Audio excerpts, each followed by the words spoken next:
Então, neste momento, meus irmãos, antes de iniciar nossas preces e radiações, vamos nos lembrar de nossos irmãos em nosso estado, que se encontram em estado lamentável, doloroso, muitos inclusive desencarnados. Então, neste momento, vamos elevar nosso pensamento a Deus e pedir o auxílio de Deus, nosso mediador, Jesus, nossos irmãos espirituais, que possam ampará-los da melhor forma possível e tudo de acordo com o merecimento de cada um. Então, vamos elevando mais uma vez nossos pensamentos e iniciar a oração que foi deixada por nosso Pai. Pai nosso, que está em toda a harmonia do universo, santificado seja teu nome. Venha a nós o teu reino, seja feita a vossa vontade na terra, no espaço, como em todos os mundos habitados.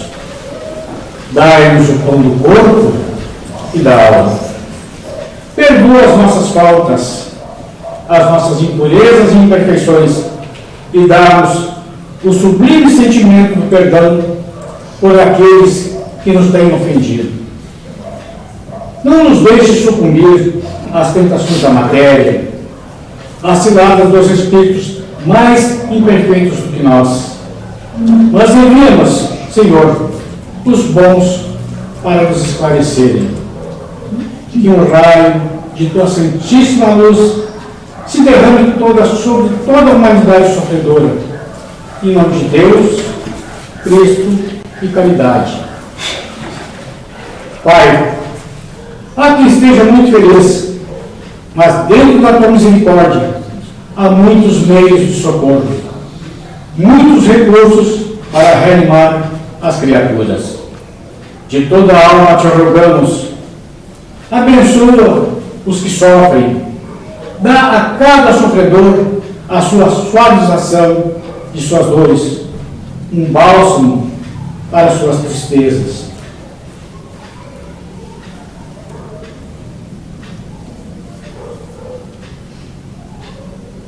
Senhor, muitos de nossos irmãos estão nos vícios, no crime, nos grandes prejuízos físicos e morais. Tende piedade deles, que possam se corrigir a tempo, para não virem a sofrer as duras consequências de seus atos, de seus erros. Bons espíritos, ajude algum irmão nosso a sair desse estado de doença espiritual e voltar ao equilíbrio e à dignidade.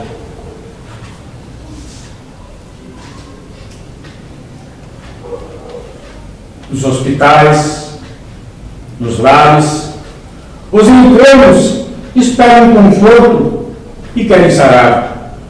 Senhor, que as nossas vibrações nesse instante levem até eles o alívio para seus males. E se for permitido, por tua lei sábia e santa, que recuperem a saúde.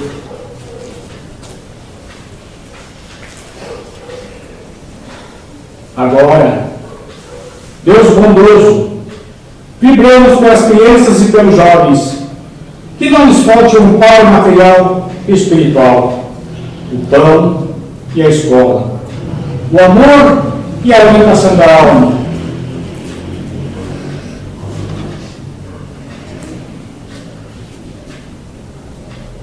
Ao léu, pelas ruas, muitos vagueiam sem lar, sem abrigo.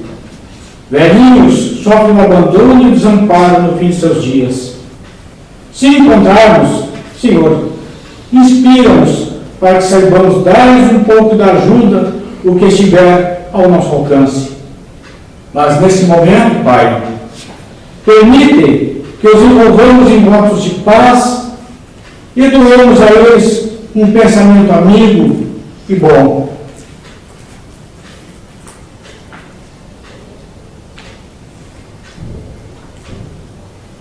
Guerra e violência ameaçam o mundo, Mas em Ti, ó Deus, está a força suprema do bem e da paz que governa o universo. Confiamos em Ti e, sem temores, faremos de nossa parte para que haja paz no mundo, para todas as criaturas. Abençoa, Senhor, os dirigentes de todas as nações, especialmente os do nosso país, que, sob Tua proteção, governem com amor e justiça a favor de seus povos.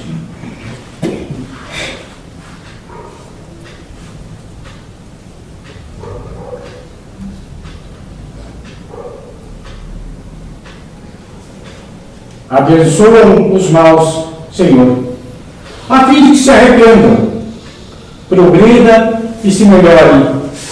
Assim errarão menos.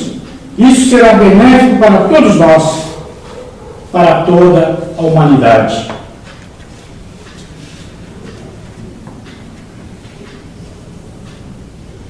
Ampara, ó Pai, as criaturas que, cheias de amor e boa vontade, queiram praticar o bem, trabalhar em favor do próximo, que consigam realizar todo o bem que desejam fazer e que saibam ampará-las e cooperar com elas em seus labores, em suas tarefas caridosas.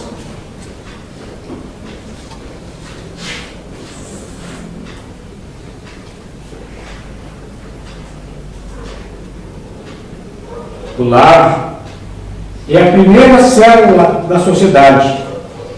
Nele, Deus reúne as criaturas que mais precisam estar juntas, para se reajustarem ou ampararem mutuamente.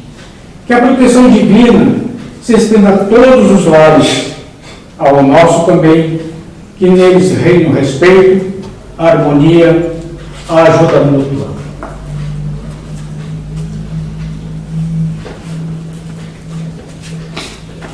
Quanto a nós, Senhor, pedimos perdão de nossas falhas.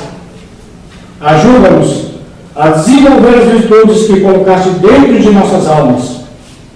Queremos cumprir bem os nossos deveres para alcançarmos o nosso aperfeiçoamento espiritual, pois somente assim poderemos ter a verdadeira felicidade.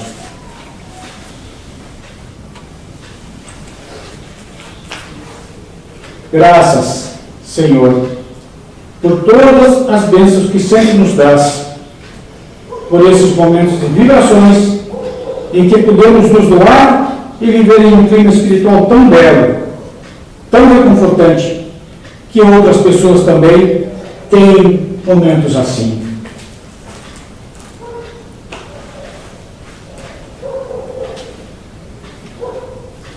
Mais uma vez, então, meu irmão, nesse momento, então, vamos pensar em todos os nossos irmãos que estão passando por esses maus momentos.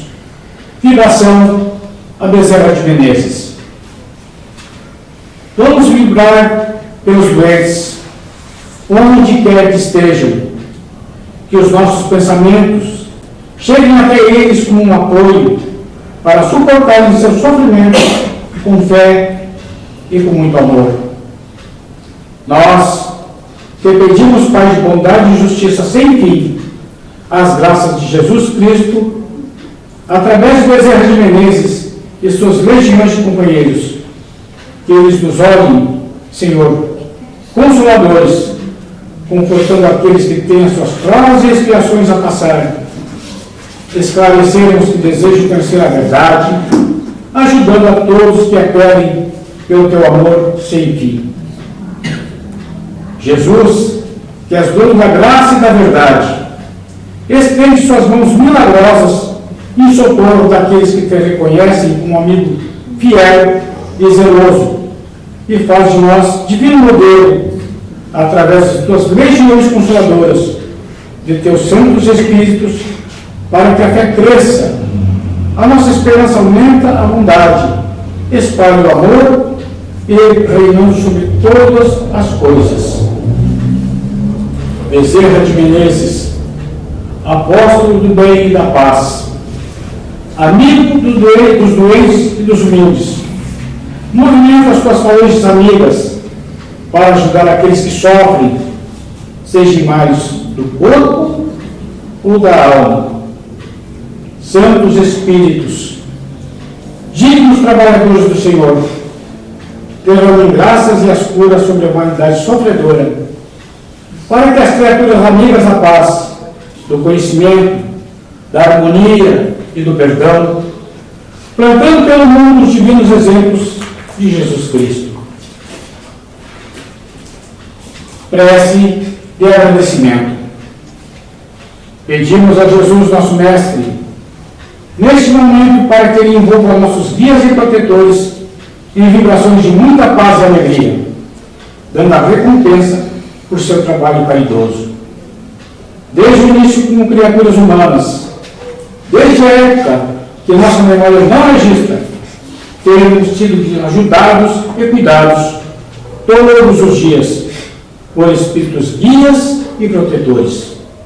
Não teríamos dado um passo no caminho, teríamos falido no propósito de nos melhorarmos se não tivéssemos a presença atuante e silenciosa do pensamento amigo desses espíritos piedosos.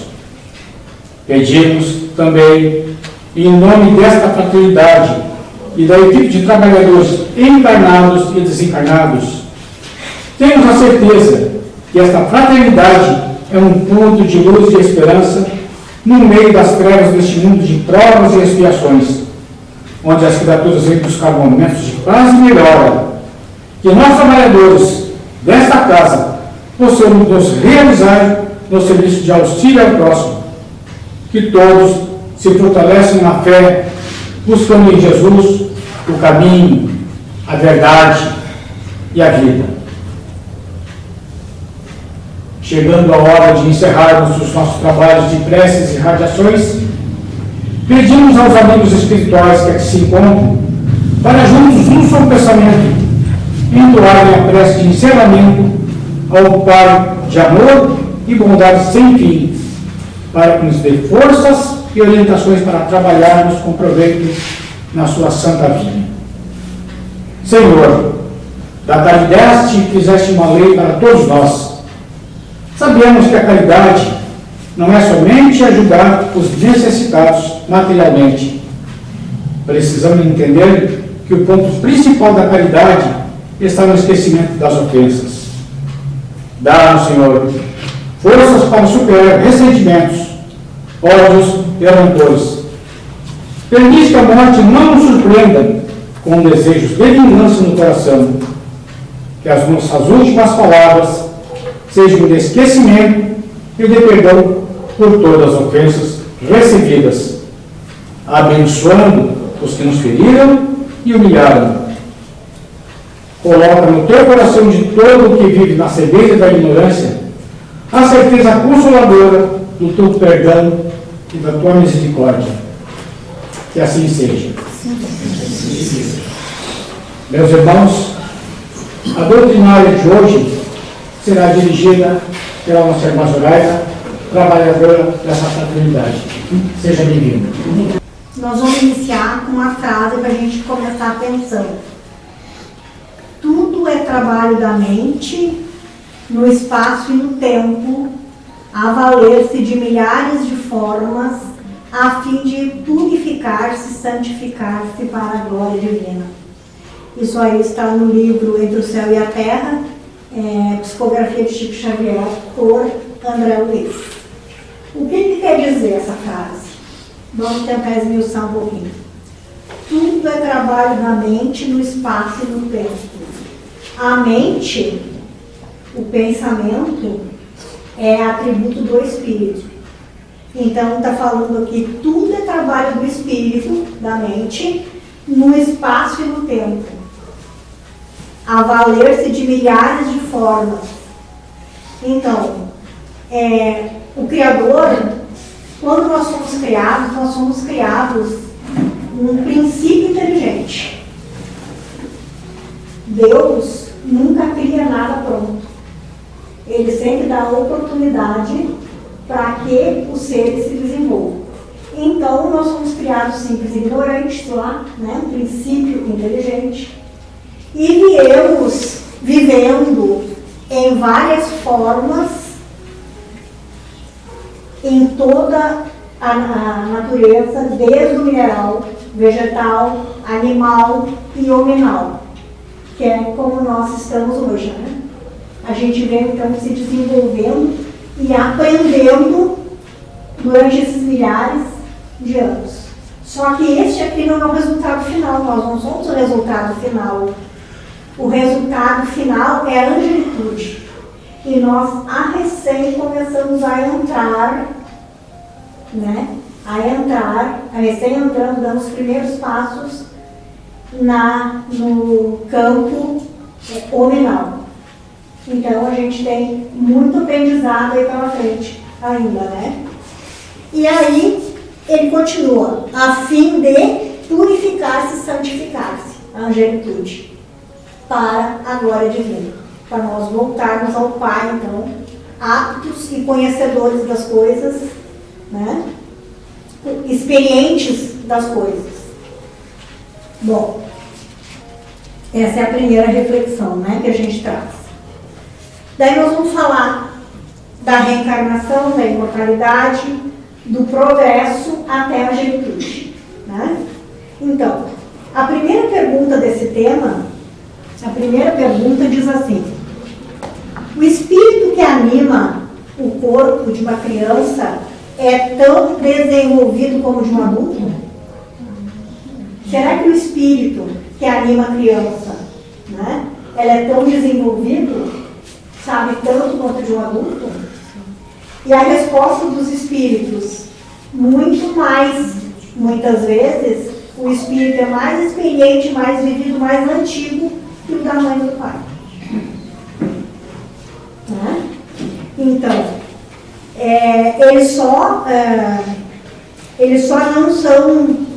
não demonstram tudo o que já sabem, né? Porque eles estão num corpo que está começando a se desenvolver, a se preparar, então, para eles poderem agir, né? O espírito que agir. Bom, vamos continuar aqui. Próximo slide.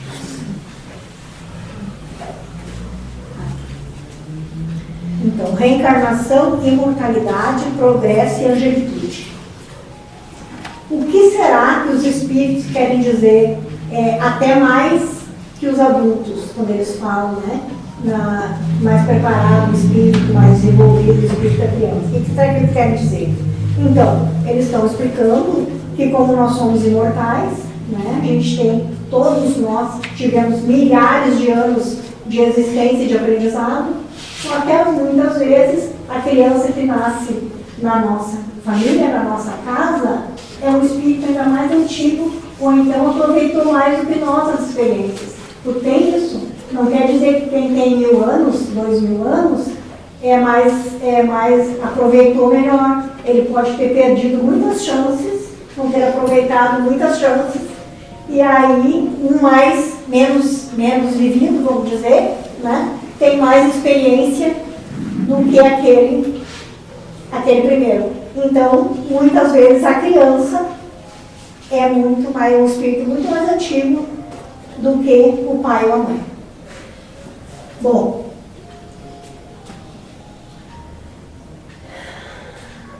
então vamos pensar primeiro na reencarnação. O que é a reencarnação? É uma nova chance. Então, é preparado uma nova vinda para o espírito. E lá no plano espiritual, há um acerto com os espíritos trabalhadores da área da reencarnação, que existe, né? Uma área que trata da reencarnação. A gente viu lá no filme Nosso Lar, né? Tem vários ministérios. Então, é programada a reencarnação daquela criatura, não é? Então, é como se a gente tivesse aprendido, precisasse aprender alguma coisa, nós combinamos lá. Essa encarnação vai me valer para eu superar tal dificuldade. E é assim, preparado para isso, né, que o espírito encarna. Então, a gente ainda aprende errando, tentando, acertando, errando, acertando, é assim que a gente aprende. E o espírito não é diferente. Vamos imaginar, já que nós estávamos falando em bolo, vamos imaginar que eu vou na casa de alguém tomar um chazinho e a pessoa me dá para uma fatia de bolo para me experimentar. E eu acho deliciosa aquela massa, pergunta a receita. E a pessoa me dá a receita. Eu levo para casa, vou fazer um bolo igualzinho aquele. Aí copio a receita idêntica e o meu bolo não fica igual. Por quê? Porque não, às vezes não é, a farinha não tem a mesma qualidade, o açúcar não tem a mesma qualidade, o meu forno não aquece tanto como o outro, ou aquece demais, e o resultado não é o mesmo. Ou de outra vez eu vou tentar e vou dar uma organizada nessa receita até que eu consiga fazer um bolo igual ao que é só uma metáfora, né? É isso que acontece na reencarnação, que a gente não conseguiu fazer dessa vez, o Pai, que é amor, bondade, sabedoria, nos dá outra chance. Né? E nos auxílios, os Espíritos amigos nos auxiliam sempre que a gente precisa. Tanto que nós temos, né, o nosso anjo guardião, que nos acompanha há milhares de anos, enquanto a gente está encarnado, enquanto a gente está desencarnado, ele nos acompanha sempre, nos auxiliando. Muitas vezes nós que não escutamos as intuições deles, mas eles estão aqui sempre firmes. Bom, então, é para isso que serve a encarnação, né? É uma nova oportunidade de acertar aquela receita de bolo que nós não conseguimos acertar antes. É para isso que serve, né? Então, programação e preparação.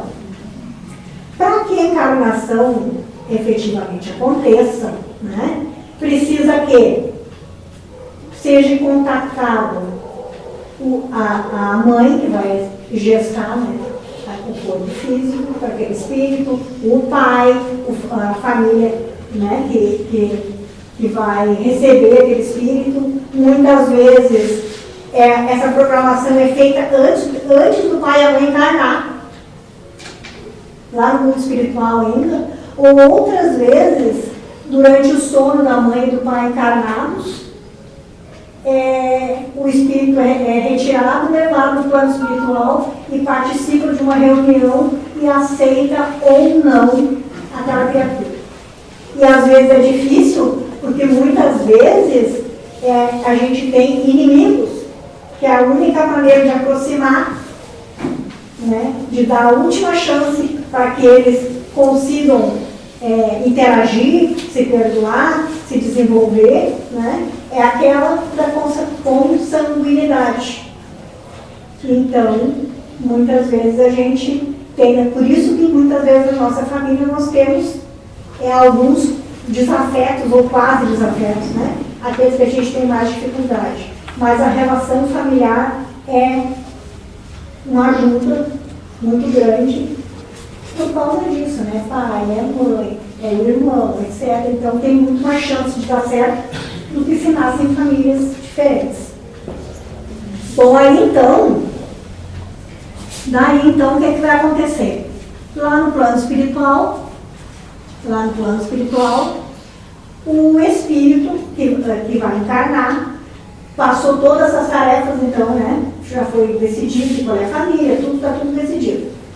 Daí ele vai, então, para o ministério que trata da reencarnação. Nós, quando estamos desencarnados, nós somos um ser,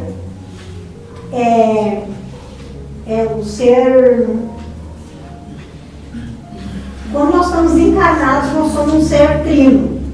Temos o corpo físico, o corpo espiritual e o espírito. Quando nós estamos desencarnados, nós temos o corpo espiritual e o espírito. Né? Quando vai encarnar, o que acontece? É preparado aquele espírito e como é que eu vou dizer, com o auxílio dos amigos espirituais, esse corpo espiritual vai sendo diminuído. E quando ele chega em uma determinada proporção, ele é acoplado ao genésio da mãe. E ali ele fica esperando, né, quando vai acontecer, que já está tudo programado, quando vai acontecer a relação sexual e a fecundação. Então, olha só aqui. No 14º dia do ciclo menstrual, né, o óvulo está maduro. Daí vai acontecer a relação sexual, a explosão dos espermatozoides e um só vai conseguir entrar no óvulo. Muitos chegam. Mas esse que chega e consegue entrar no óvulo, ele está magnetizado para que isso aconteça. É o espermatozoide mais completo para conseguir desenvolver o corpo físico que aquele espírito precisa na encarnação. Então os outros chegam lá e não conseguem entrar. E ele entra e fecunda então o óvulo. Daí ali aparece, ó, o óvulo fecundado é uma célula só, depois ele vai se multiplicando, né, sempre se dobrando, com 2 células, 4, 8, 16, e lá começa o saco miniótico, saco, agora não lembro o nome, mas tem um nome específico, que é assim, só tem um invólucro, né? É uma massa ainda, né, disforme, até 4 semanas. Aí depois começa a formar, ó, o feto de 10 semanas, o feto de 16 semanas, o feto de 20 semanas, é o que nós temos aqui no slide. Então, desde o momento dessa fecundação, começa a reencarnação efetivamente. Então, a doutrina espírita diz que depois desse acontecimento, né, dessa fecundação, qualquer método para interromper a gestação é aborto. Então, ali começa efetivamente a reencarnação. Daí ela vai acontecer, né, pelos 9 meses e nasce o bebê. Mas a preparação daquele corpo, que o espírito está encarnado com todos os atributos que ele pode desenvolver naquele corpo, acontece no 7º ano da criança. Até o 7º ano, a encarnação ainda está ocorrendo, porque o corpo não está totalmente formado e apto para que o espírito haja nele. Está dando para entender? Tá bom. Vamos adiante então. Então inicia-se o recomeço, né? A nossa nova chance. Inicia-se assim. Então, quem é que tem filho pequeno aqui? Neto pequeno? Olha só, né? Ou quem não tem nem filho nem neto, tem vizinho com criança pequena. A gente acha incrível e tem uma emoção quando a gente vê um bebezinho recém-nascido, né? Eles são delicados, eles são singelos, né? Eles são ali carentes, necessitando do nosso cuidado. E é para ser assim. Porque se ele não é um amiguinho muito íntimo da mamãe e do papai, com essa dificuldade que ele tem, essa carência toda que ele tem de atenção, ele vai despertar na mãe aquele sentimento de cuidar. Então a gente aprende a amar assim, porque tu não anda, está na tua barriga, não é, ainda não está, ainda faz parte de ti, não está separado de ti, né? Então quando a criança vem pro braço da mãe e do pai, desperta aquele sentimento, eu preciso cuidar, ele depende de mim. Então a gente vai ensaiando, né, essa emoção, esse amor pela criança, não é, mamãe? Então, e aí, mas assim, a gente, desde que a criança é pequenininha, a gente percebe que uma é diferente da outra. Aqui tem evangelizadoras, aqui elas sabem, né? As crianças, logo bebês ainda, eles já vão mostrando quem eles são na realidade. às vezes a gente passa a mão por cima. Que a gente vê que tem aquele defeitinho que é egoísta demais, e a gente passa a mão por cima, acho que é pequeno, quando crescer vai aprender. E outras coisas, né, que a gente percebe e que às vezes a gente tapeia, faz de conta que não vê. Né? Isso aí depois fica mais difícil de dobrar o pepino, como dizia a minha avó. Bom, então eles são muito indefesos solicitando a nossa atenção, né? Aí, por outro lado, é nessa fase que eles estão mais suscetíveis às informações que nós vamos passar para eles. Quando eles são pequenininhos, porque eles são milenários, já tiveram várias encarnações e têm um cabedal de acertos, mas também tem de erros, né? E então, quando a gente percebe essas dificuldades que a criança tem, a gente com todo carinho tem que ir tentando passar para eles nessa fase que eles estão tão suscetíveis à resposta, né, da interação com a mãe, principalmente, né, com o pai, mais dentro de casa, é que a gente tem que aproveitar essa hora para tentar modificar algumas das coisas que eles estão trazendo lá, que eles não conseguiram, algumas dificuldades que eles não conseguiram ainda ultrapassar. Então,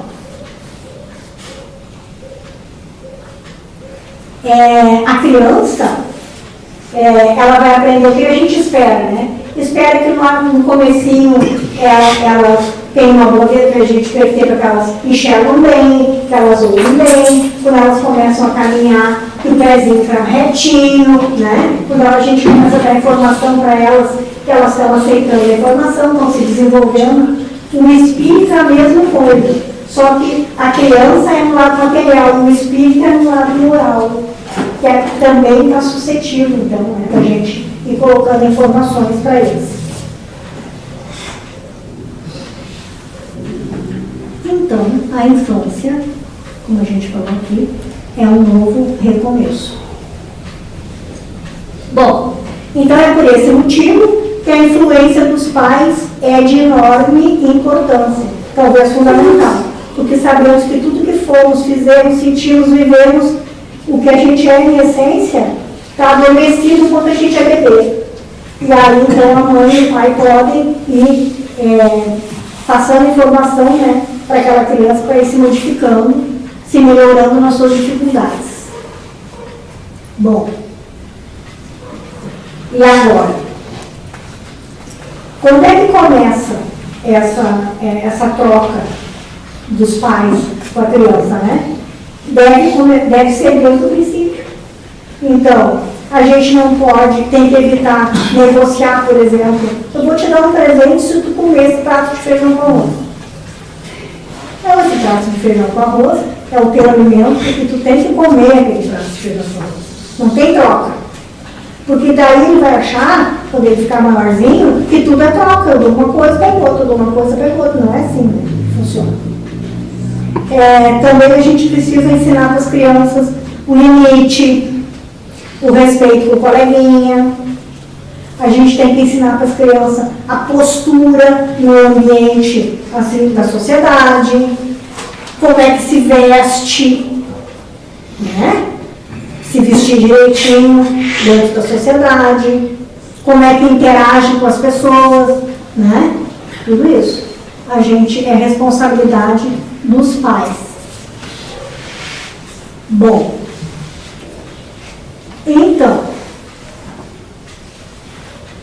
como nós vemos ali, ó, é uma criança por volta de 2 ou 3 anos, aí diz aqui que é um espírito milenar, encarnado hoje com 2 ou 3 anos, e cheio de experiências, e Kardec fala no Livro dos Espíritos e também no Evangelho, que nós todos somos responsáveis. A mãe e o pai é responsável, mas o tio e a tia também, o avô e a avó também, né? O educador também, o evangelizador da casa espírita também. Nós todos somos responsáveis, né, pela educação daquela criança. Que ela passa por nós, cada vez que ela passa por nós, nós temos que fazer a nossa parte, né? Então, aqui nós vamos falar uma coisa que eu acho bem importante. Olha só. O grande desafio que nós temos agora no terceiro milênio. Qual é o desafio? Para todos os seres humanos, mas mais ainda para o espírito. É a gente tentar passar a ver as coisas, não só do lado material, mas ver as coisas, tentar ver mais além do plano espiritual. Porque muitas, dentro do Evangelho, dentro do livro dos Espíritos, na codificação toda, tem muitos ensinamentos para a gente trazer para a nossa vida. Né? Então agora, tudo aqui que eu tirei do livro dos Espíritos sobre a reencarnação, a criação, né? As responsabilidades com a criança, como é que funciona a encarnação. Em outra oportunidade nós vamos falar da desencarnação. Está tudo aqui. Então, e nós temos também, hoje em dia, a internet. Se a gente quer uma informação, a gente vai lá e busca na internet que a gente encontra, né? Então, mas as informações, elas só ensinam, mas não educam.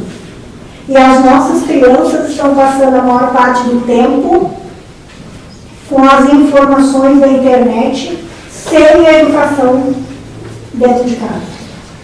Então, o que a criança aprende na escola, o que a criança aprende com um grupo de amigos, é responsabilidade nossa. A gente tem que saber o que as crianças estão aprendendo, né? Estão assimilando fora. Mas e na nossa casa? Então a mãezinha e o paizinho trabalham o dia inteiro, pega o bebê na escola, a criancinha na escolinha, traz para casa e tem tudo em casa para fazer. O que a gente faz? Liga a televisão, liga o celular, dá na mão do bebê, da criança, para ela se entreter, enquanto a gente faz as nossas tarefas. Mas o que ele está aprendendo ali? Será? Será que tudo a gente sabe? Né? O que a criança está aprendendo? Então, eu tenho 6 netos. Eu ajudei a criar todos os 6, agora mais nova tem 11 anos. Eu ajudei a criar todos e eu sei como é que é, porque nós fazíamos a mesma coisa. É assim que é. Porque tem tanta providência que mãe e pai têm que tomar em casa, que muitas vezes a gente delega isso, né? Daí a gente cobra da escola, daí a gente cobra da creche, da escolinha, e a gente não faz o dever de casa em casa, né? Então, quem somos nós?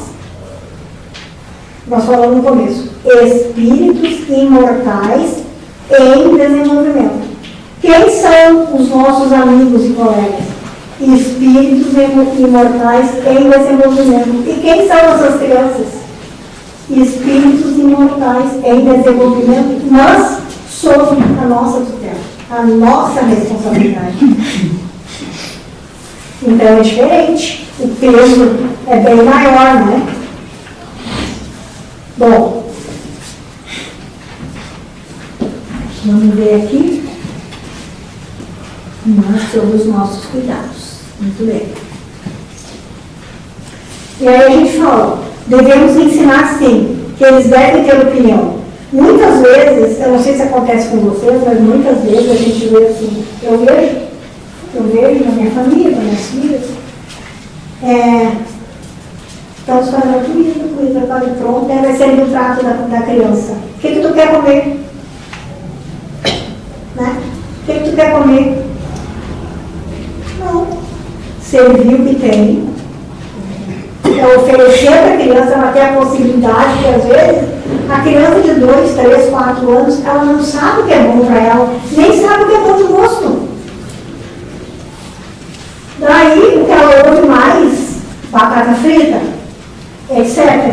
É o que ela vai querer comer. Mas nós temos que oferecer tudo para a criança, botar um pratinho de cada coisa. Vai escorregar lá, ela vai comer um pedacinho de cenoura junto. Ah, não é ruim, vou comer. Né? Mas ela está comendo, ela sabe. E não trocar isso, eu te dou tal coisa se tu comer essa cenoura. a gente tem que ter um outro ritual para o alimento, né? Não é só comer o que a gente gosta, né? A gente tem que comer o que é necessário para o nosso corpo físico. E aí, vamos... Não tem um tempinho ainda, então vamos mais um pedacinho aqui.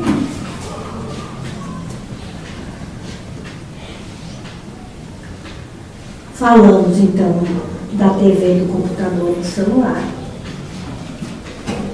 Então,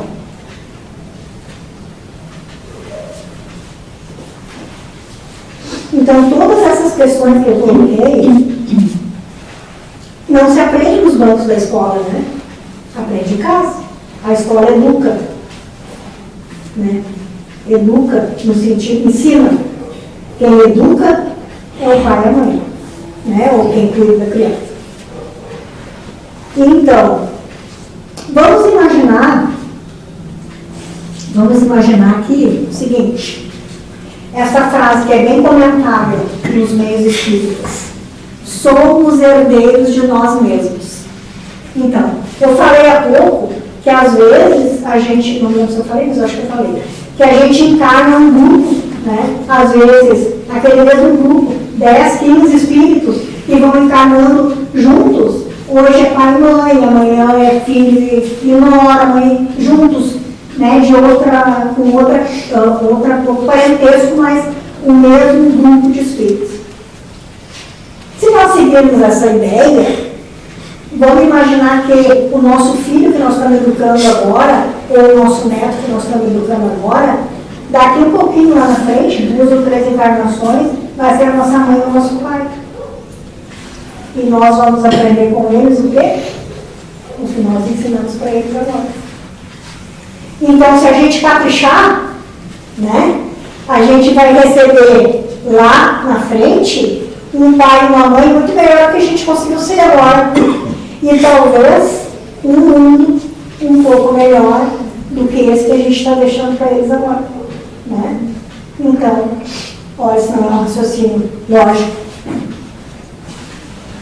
Bom, e aí as 2 últimas perguntinhas para a gente encerrar, diz assim: morrendo a criança, o espírito retoma imediatamente o seu vigor anterior? E aí a resposta dos espíritos: ele deve retomar, pois está desembaraçado do corpo físico. Entretanto, não readquire a sua lucidez anterior, só consegue a sua lucidez anterior quando estiver separado completamente do corpo físico. Porque a gente tem ligações, né, com o corpo físico, senão a gente não estava aqui. E isso aí não é só para as crianças, é a mesma coisa para o adulto. Na hora de desencarnar, né, precisa que esses lianos que seguram o espírito no corpo físico se desartem. E aí, quanto mais materialista, mais apegado a gente é, um pouco mais difícil fica essa separação. Então, não é diferente para a criança. E a última pergunta desse item sobre a infância diz assim: sofre o espírito encarnado durante a infância com o constrangimento que lhe impõe seus órgãos? Então, é um espírito imortal. Bom, é um bebê que tem o corpo frágil, que não tem o cérebro ainda desenvolvido, que não consegue pegar as coisas, não ouve direito. E o espírito se sente constrangido, se sente mal naquele corpo? Não. Porque ele também tem esse período, que é uma espécie de descanso para ele e uma preparação para o que vem para frente na caminhada, né? Então, pode-se dizer, numa metáfora, que o espírito também passa por essa infância, né? Então, para a gente encerrar, vamos pensar assim: que cada um de nós tem uma história. Cada um de nós tem uma história. E um aprendizado diferente, oportunidades diferentes, né? E nenhuma situação que acontece com a gente vai ter a mesma profundidade, o mesmo sentido para outra pessoa. Porque cada experiência é única e cada sentimento é único de cada pessoa, né? De cada espírito. Então, é por esse motivo que às vezes uma pessoa está no fundo de uma depressão por causa de uma coisa que tu pensa assim, meu Deus, isso não é mentira, está tudo isso. Mas é que para ela é.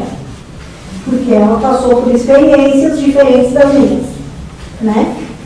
Então, por isso que a gente deve sempre tomar qualquer atitude, primeiro, pesar bem e deixar a nossa consciência nos dizer.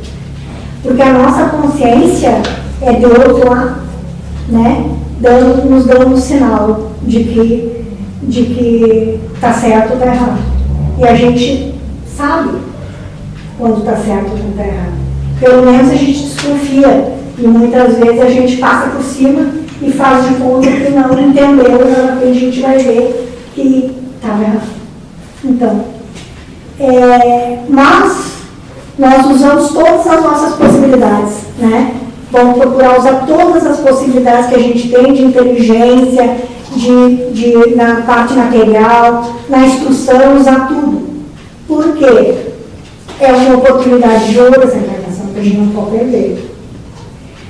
E mesmo que se alguma coisa não dê certo, que a gente não entenda o que está acontecendo, ou com nós, ou com uma criança, ou com a família, ou o que a gente está vendo agora, nessa questão desse desastre todo, né? Dessa enchente toda, que a gente não consegue entender, a gente tem que pensar, bem, eu estou fazendo o melhor que eu posso, eu estou com a minha consciência tranquila, e quem dirige esse barco é Deus. Então, a nossa encarnação e a nossa existência está na mão de Deus. E Ele é sabedoria, inteligência e bondade supremos. Está tudo certo. Então, Deus está sempre no comando da nossa vida, porque Ele é o arquiteto disso tudo. Né? Então, encerramos assim. Muito obrigada. E vamos para o passe. Já está na hora, fazer nossa prece de encerramento. Então, quer que eu faça isso?